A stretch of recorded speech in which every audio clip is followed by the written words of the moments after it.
Hello 60S family. तो स्वागत है आपका अपने चैनल 60S का ज्ञान पर। दो दोस्त अपनी कॉलेज की पढ़ाई पूरी करने के बाद एक कंपनी में जॉब करने लगे। पहला दोस्त बहुत ही मेहनती था और दूसरा दोस्त ठीक ठाक यानी एवरेज था। पहला दोस्त अपनी मेहनत के दम पर कंपनी का CEO बन गया और वही दूसरा दोस्त एक एवरेज एम्प्लॉय ही रहा। पहला दोस्त इतनी जिम्मेदारियां संभालने के बाद भी अपनी फैमिली को पूरा टाइम दे पाता था। एक इंटरव्यू में उन्होंने बताया कि अपना सारा काम करने के बावजूद भी उनके पास कुछ एक्स्ट्रा चीजें करने के लिए टाइम बच जाता है, जैसे टीवी देखना, book reading, cycling, mountaining etcetera. वही दूसरा दोस्त अपनी लाइफ में इतना बिजी हो चुका था कि ना उसे खाने की फुर्सत थी ना ही सोने की, सारा दिन बस काम काम काम। तो आखिर वो पहला दोस्त क्या करता था, कैसे अपने टाइम को मैनेज करता था, जानेंगे हम आज की बुक समरी 80 मिनट्स में। और सिर्फ टाइम मैनेजमेंट ही नहीं बल्कि हम अपनी लाइफ को ऑर्गेनाइज करना भी इस वीडियो में सीखेंगे। तो 4 स्टेप से हम इन चीजों को सीखेंगे। तो स्टेप फर्स्ट है reduce the rush to move forward. जब भी हम लोग ना कोई नया काम शुरू करते हैं तो उसे बड़े ही तेजी के साथ करते हैं, पर जरा एक पल थम के हमें अपनी स्ट्रेटेजी के बारे में थोड़ा सोच लेना चाहिए। जब भी आपको लगे कि आप कुछ गलत कर रहे हैं तो अपनी स्पीड को थोड़ा कम कर लो। जैसे आप अपने बिजनेस शुरू करते हैं और आपको लगता है कि आपका आइडिया सक्सेसफुल नहीं हो सकता, तो इससे पहले कि आप फेल होते बिजनेस में अपना ज्यादा पैसा और अपना ज्यादा टाइम लगाएं, तो आपको इस सिचुएशन में रुककर दोबारा शुरू करना चाहिए। पर आपको ये भी ध्यान रखना है कि कोई भी फैसला आपको झट से नहीं बदलना है। जैसे डॉक्टर एलन बच्चों को वैक्सीन देने पर जोर कर रहे थे, उन्होंने कई सॉलिड फैक्ट दिए कि कैसे वैक्सीन पोलियो और मिजल जैसी खतरनाक बीमारियों से बचा सकती है। पर उनका दोस्त ली इस बात पर डिबेट कर रहा था। वो बस एक आर्टिकल के आधार पर डॉक्टर एलन की बात को गलत सिद्ध कर रहा था। क्योंकि डॉक्टर एलन इस सब्जेक्ट के एक्सपर्ट थे तो वो ली के इस बिना सबूत वाले आर्टिकल का मजाक भी बना सकते थे, पर उन्होंने ऐसा नहीं किया। उस आर्टिकल को पढ़ने के बाद ही अपना फीडबैक दिया। इतने बड़े एक्सपर्ट होने के बाद भी उन्होंने आर्टिकल पढ़ना सही समझा। ऐसे ही हम में से कई लोग ये सोचते हैं कि गलती मान लेना या फिर कुछ भी मान ले से हमारी रिस्पेक्ट, हमारी पोजीशन और हमारी पावर कम हो जाएगी। पर सच बताऊं तो ये सब उसका उल्टा है, बल्कि ये सब करना एक स्ट्रॉन्ग पर्सन होने की निशानी है। तो सेकंड स्टेप है where do want to land. अगर हम अपने फैसले की बात करें तो हमें लगता है कि हमारी लाइफ का कंट्रोल हमारे हाथ में है, पर सच बताऊं तो हम लोग गलत सोच रहे हैं। अगर हम लोग किसी भी चीज में कुछ भी बिना सोचे समझे झट से रिएक्ट करते हैं तो यूं समझ लीजिए कि हम अपनी लाइफ की डोर अपने हाथ से छोड़ते चले जा रहे हैं। इसलिए अपने लाइफ के ट्रिगर को अपने नतीजों पर कंट्रोल करने के बजाय हमें खुद अपने नतीजों पर कंट्रोल करना होगा। और ये हम तभी कर पाएंगे जब हम ये सोचेंगे कि हमें कैसा रिजल्ट चाहिए या फिर हमें कहाँ पहुँचना है। जैसे ऑथर के एक क्लाइंट हंटर की कंपनी में बहुत सारे केस चल रहे थे और प्रेस के सामने भी उनका नाम बहुत खराब था। ऑथर उनकी प्रॉब्लम को सॉल्व करना चाहते थे, बट हंटर ने ऑथर से कहा कि तुम मुझे पूरी तरीके से रेडी नहीं लग रहे, मुझे नहीं लगता कि तुम मेरी प्रॉब्लम को सॉल्व कर पाओगे। कई कंसल्टेंट्स आए और हार मानकर चले गए। ये सब सुनने के बाद ऑथर तुरंत हंटर के ऑफिस से बाहर निकले और तुरंत अपने अंकल को फोन लगाया। बोले मुझे हंटर बिल्कुल भी पसंद नहीं है, इसलिए मैं उसकी कंपनी में काम नहीं करना चाहता। अंकल उनकी बात को सुनकर हंसे और उन्हें एक इम्पोर्टेंट लेसन बताया कि ये जरूरी नहीं होता कि हम जिसके साथ बिजनेस करते हैं वो हमें पसंद आए, हमें तो बस अपने बिजनेस या अपने काम पर ध्यान देना चाहिए। इसलिए ऑथर ने अब डिसाइड करा कि वो हंटर के साथ काम करेंगे और सालों तक वहाँ काम करते रहे। अगर ऑथर अपने इमोशन में आकर वहाँ काम नहीं करते तो उन्हें एक ऐसी नौकरी नहीं मिलती जो सालों तक उन्हें पैसा देती रही। इसलिए जब हम अपने रिएक्शन को डिसीजन लेने देते हैं कि क्या करना है तो हम अपने लाइफ में आने वाले कई मौके गवा देते हैं। और हम लोग ना कई बार मौका पाने की रेस में डिस्ट्रैक्ट हो जाते हैं और हम ये समझ नहीं पाते कि हमें आखिर क्या यूज करना है, और लास्ट में आकर हम लोग कुछ भी ना करने का फैसला लेते हैं। तो इसके लिए हमें सिर्फ इन 4 एलिमेंट पर फोकस करना है। पहला, आपको अपनी ताकत के बारे में पता होना चाहिए। जब तक आप उसके मास्टर नहीं बन जाते उसे इम्प्रूव करते रहिए। अगर आप उस चीज पर फोकस करते हो जिसमें आप बेस्ट हो तो आपके जीतने के चांसेस कई गुना बढ़ जाते हैं। सेकंड, आपको अपनी कमजोरियों से भागना नहीं है बल्कि उन कमजोरियों को अपनाकर उनसे फायदा उठाना है। थर्ड, अगर आप में इस दुनिया से कोई यूनिक बात है तो इसे चेंज मत करिए। दुनिया से डिफरेंट होना बहुत ही बड़ी बात होती है। जब आप वही करते हैं जैसे पूरी दुनिया कर रही है तो आप कंपटीशन में शायद ही जीत पाए। इसलिए जो आप में अलग बात है उसका फायदा उठाइए। फोर्थ है अपनी लाइफ का पैशन ढूंढना। जब भी आप अपने आने वाले साल की प्लानिंग करते हैं तो आपका फोकस अपनी इच्छाओं पर होना चाहिए, उन चीजों पर नहीं जिससे आप अभी पैसे कमा रहे। आपका पैशन एक ऐसी चीज होना चाहिए जिसे आप हमेशा कर सके, जिसे करने के लिए आपको सोचना ना पड़े कि करूं या फिर ना करूं। तो तीसरा स्टेप है डिसाइडिंग व्हाट टू डू। कभी कभी ना हमारे पास इतने काम होते हैं कि हम लोग यही डिसाइड नहीं कर पाते कि आखिर स्टार्ट कहां से करें, और ना हमें लगता है कि हम लोग ज्यादा काम करेंगे तो ज्यादा प्रोडक्टिव होंगे। पर सच बताऊं तो ये हकीकत नहीं है। अगर आपकी लिस्ट में 20 काम है तो उन पूरे काम को करते हुए आप दिन भर बस थका हुआ महसूस करोगे और शायद ही आप अपना हार्ड वर्क कर पाओ। इसलिए हर साल आपको बस 5 चीजों पर फोकस करना है, जिसमें 3 गोल आपके काम के और 2 गोल आपके पर्सनल लाइफ के होने चाहिए। और अपने दिन की टू डू लिस्ट भी इसी के अकॉर्डिंग बनाइए। और दोस्तों खुद को ऑर्गेनाइज करना सीखे। अपनी लिस्ट में से वो काम निकाल दें जो किसी काम के ही नहीं। इससे आपका टाइम वेस्ट होने से काफी बच जाएगा। हाँ, आप उन 5 गोल को अचीव करने के बाद इन काम के बारे में थोड़ा सोच सकते हो। भले ही इन टास्क की कोई कैटेगरी नहीं होती, पर अगर हमारे पास टाइम बचता है तो हमें इन्हें भी कर लेना चाहिए। और इन टास्कों को कंप्लीट करने के लिए आपके पास 4 चॉइस है। या तो इन टास्कों को आप अभी कर सकते हो, या फिर कल या परसों पर छोड़ सकते हो, या फिर इन टास्कों को ऐसी लिस्ट में रख दें जिसे आप कभी ना कभी तो करोगे ही। और लास्ट ऑप्शन है आप इन्हें छोड़ सकते हो। पर दोस्तों एक बात का हमेशा ध्यान रखें कि किसी भी टास्क को आपको 3 दिन से ज्यादा अपने टू डू लिस्ट पर नहीं रखना है। इससे आप थका हुआ महसूस करोगे और अपना काम भी आप छोड़ सकते हो।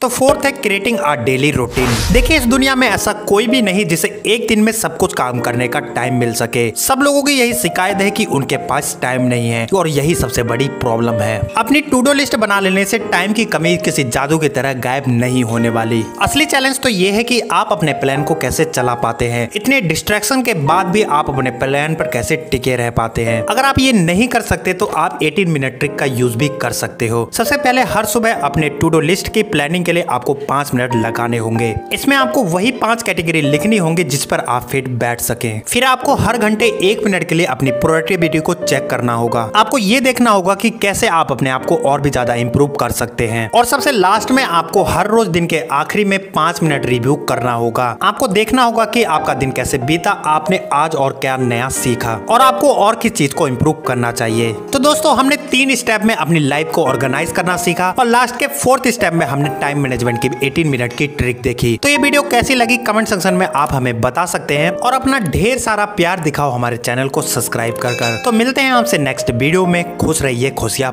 बांटते रहिए।